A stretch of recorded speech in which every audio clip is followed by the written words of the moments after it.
I've been working in addiction recovery and mental health for over 10 years now, when you kind of put it all together. And I hear all the time, I just want to have fun. Now that I'm in recovery, it feels so hard, or I'm not able to enjoy things as much. I just want to have fun. I want to be able to be sober and have fun. And if I'm not having fun, what's the point of being sober? Now, that's a common thread, and I think it's one that's easy to believe, and it's easy to fall victim to. And what happens is people start to see the fantasy, they start to see all the good stuff of their using life, and they stop seeing all the bad. They kind of forget the after party. So there's a skill we teach, we look at it, it's called playing the tape forward, or a more modern version that would be fast forwarding, looking ahead. If you skip ahead on your video, see what the ending looks like. So for one, like, if you can look forward, you can see that it isn't all fun when you're using, or when your mental health's really out of control. It isn't a party. But there's definitely moments where people are disconnected and they're not really aware and seeing what life is really like. So when you play the tape forward or fast forward, you look beyond the next use and see what's going to happen. I think of this one client who were sitting in group therapy one day, and he said he didn't even know why he had relapsed. And he was just riding his bike, and for some reason, he just kind of turned towards his old drug dealer and went right there and picked up and used, which started a long cycle of recovery. Of use, lose everything, life fall apart, and eventually back into recovery. So what does it mean to play it forward? If you play it forward, you're looking at the consequences, you're looking at the bigger picture, you're seeing that there is a potential for major danger there. But is that enough to prevent someone from using? It can definitely help in the moment. It can help as a tool to get through high cravings or a difficult phase to something else, something supportive. Maybe it's to get you just far enough to where you can pick up the phone and call a friend, a sober support, a sponsor. It can be enough to get you to a meeting where you can get extra support there, and get you to get to the next sober softball game, or the next sober camp out, or something interesting like that can give you some fun in your life. Kind of feeling that peace again of, am I having fun in recovery? We know that the success pieces of recovery are built around communication and connection. If you're connecting with people you care and love about, or people care and love about you, your tendency to stay in sobriety is much higher. Your mental health tends to be much better. Our society might tell you otherwise. You might think you're getting enough from media and other things, or drugs and alcohol, but it's not enough. So going back to the roots, can you have fun in recovery?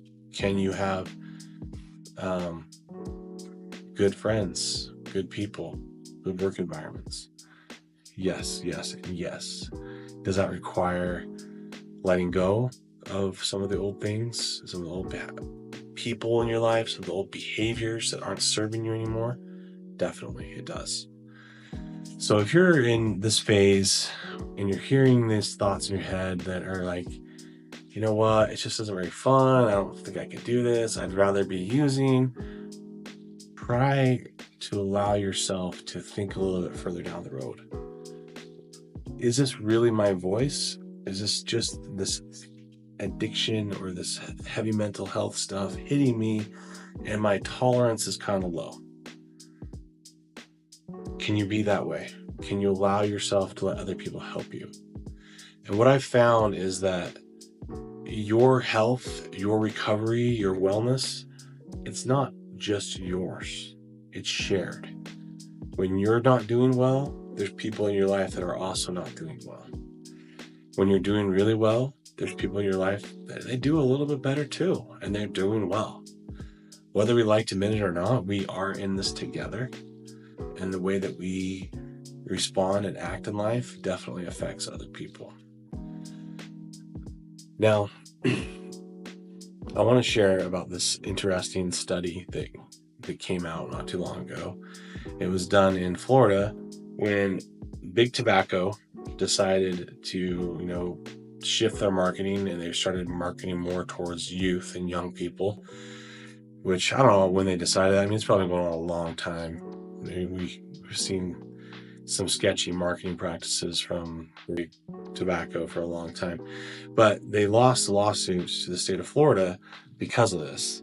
And the state of Florida was granted that they would have new marketing money funded from Big Tobacco to help curb the cravings that the youth were having and hopefully prevent people from starting smoking or continuing to smoke for a long time. Well, Big Tobacco was allowed to hire their own firm for half the money. Then the other half the money was independently hired by the state. Of course, Big Tobacco hires a firm, and they use some brainwashing type ads that actually were like reverse psychology, things like don't think, stop smoking, which you tell a teenager to not think, they're instantly going to have like a reaction of, you know what, screw you, I'll do whatever I want. And then the next line is stop smoking. So it's like the opposite. I'm going to smoke. So they actually showed an increase in smoking in youth when those ads ran in the state of Florida. Well, the other firm, they were smart, and they did some research, and they went to a skate park, and they started asking these 12-year-old, 15-year-old kids, why are you smoking? Don't you know that smoking's bad for you? Don't you know that it causes cancer? Don't you know that it yellows your teeth, that it will kill you faster, all these things? And across the board, the teenagers knew the knowledge. Oh yeah, we know it's bad for us, but that's like 50 years from now.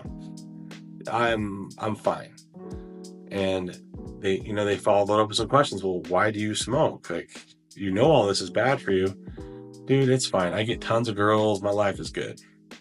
That's some future me. I don't care about that.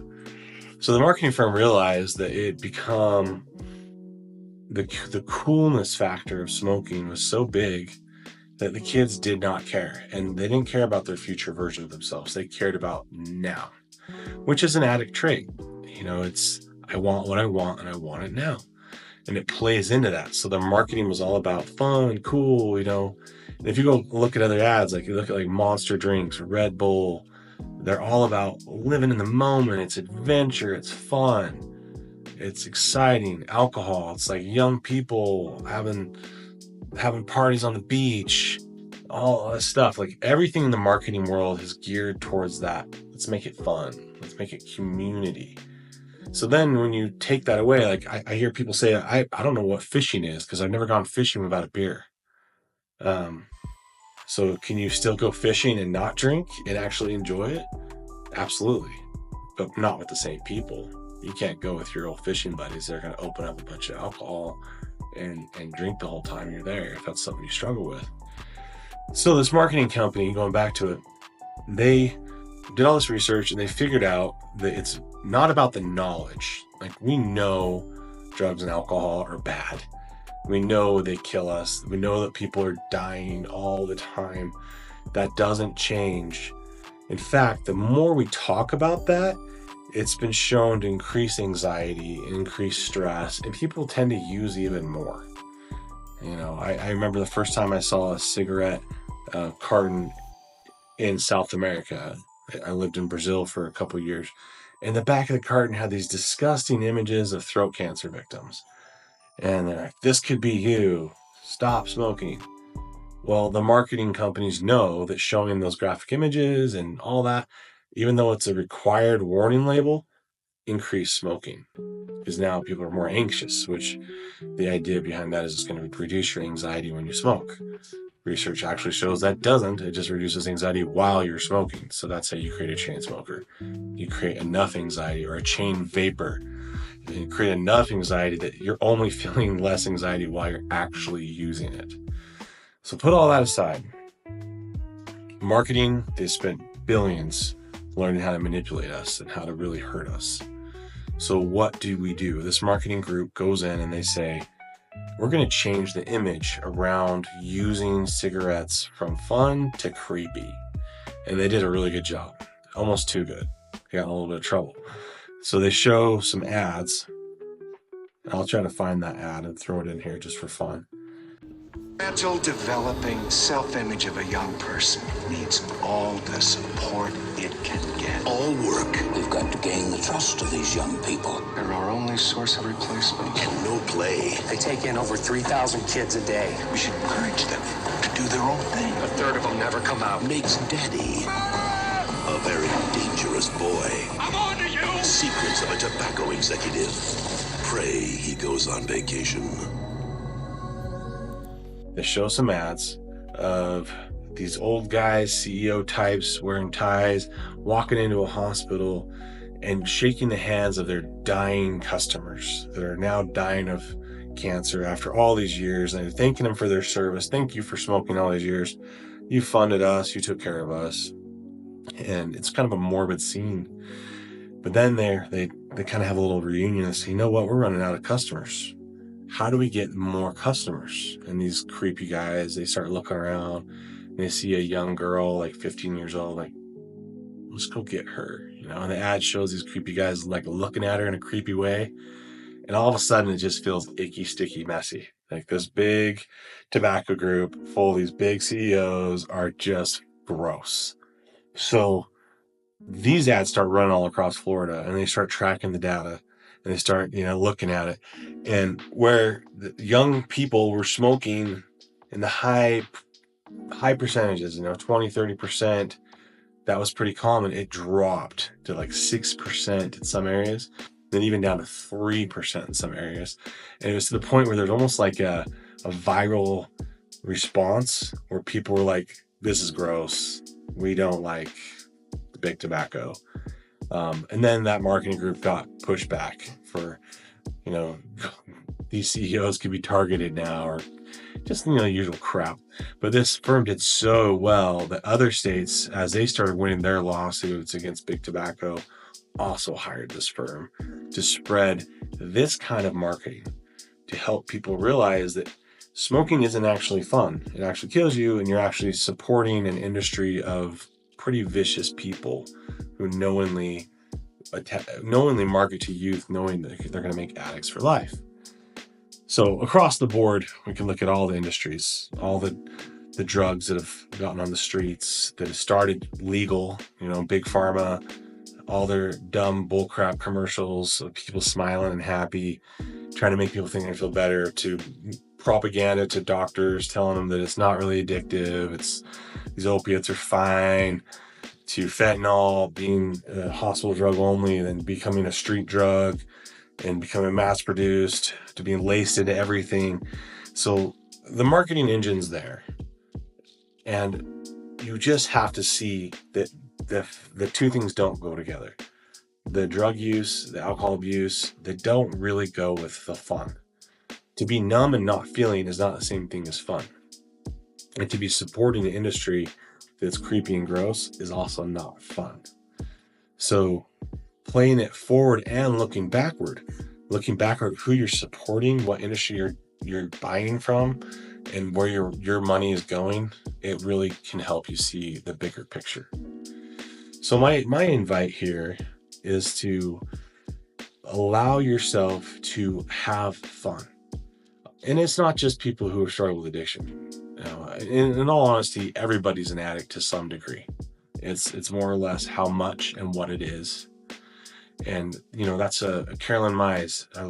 That's her theory of addiction. And I think it's very valid. We're all addicts to a certain degree. But we know that consumption of it can really do a lot of damage. And if it's gotten into your life so much that you're no longer functioning, can't hold a job, can't have a family, you lie, cheat, steal, you lost integrity or values, then clearly it's become a massive problem. And you need to readjust your life and stay on a trajectory that succeeds. I get so discouraged sometimes when I hear of people who are doing so well in recovery and then they turn their bike and head towards the drugs. And they don't even know why. And I think that there's a lot of reasons, but one of those reasons is they've stopped enjoying their life. And they start to believe that lie in the back of their mind that says, it used to be better when you didn't have to worry so much, or you didn't have so much stress. You could just kind of tune out. Just whatever that lie is that you tell yourself, it's not helpful. The ways out are through fun, clear communication, community, connection, staying involved in your positive mental health, staying involved in your recovery, service, giving back, constantly taking those daily inventories, checking out where you're at in your head. Are you leaning towards negative thoughts? Are you able to catch those before they progress into a virus? It's like a sickness. You see, there's so much negativity, it turns into a sickness. Or are you able to lean towards positive thoughts, appreciation, gratitude? Catch yourself. The two most important words in anyone's life are pay attention. Really pay attention. That's the process that you need to look at. How do I pay attention to my life? How do I inject fun into it? How do I keep going and recognize that, yeah, there's a lot of things around me that maybe they're not flowing very well, but you can't control that. All you can control is how you respond to the things in your life. So my invite for you today is to go have some fun, go connect, plug yourself into a community of good people, and allow yourself to be self-aware of what's going on in your own head. Catch yourself before those stinky thoughts get really viral and they mess you up. I could give you story after story of person after person that has been doing so well, and then they get one thought of resentment in their mind and they can't let it go. My boss doesn't pay me well enough. I've been here for a year and I'm still only making X amount of dollars and it just isn't enough. Okay, well, that may be true, but have you tried to communicate that? Or have you defaulted back to resentment and maybe cutting corners at work or doing a shoddy job because you're mad? So now your integrity is now compromised. Or have you tried to work harder? Or have you tried to find a better job that you can take all those skills you gathered and take them with you to the next job? Have you? Or are you more comfortable complaining? If you're more comfortable complaining, then your head is in the wrong spot. If you're more comfortable with seeking solutions and communicating and improving your life, you're on the right track. There's so many ways that people fall back, but resentment, complaining, negativity, those are all very high on the list. Feeling very overwhelmed by the stress of life. Well, perhaps your life needs to be a little more simple. You need to take some time to reflect, have fun, go outside, enjoy your life a little more. There's so many ways, but it is worth it because you are sharing your life with people and they want to share the good with you. You just have to choose it and keep going that way. I hope that you take this challenge today, you find a way to connect, you find a way to improve your communication, you find a way to have fun. Whatever way it is that you enjoy life, do it today. Go for it. You're worth it. Thank you.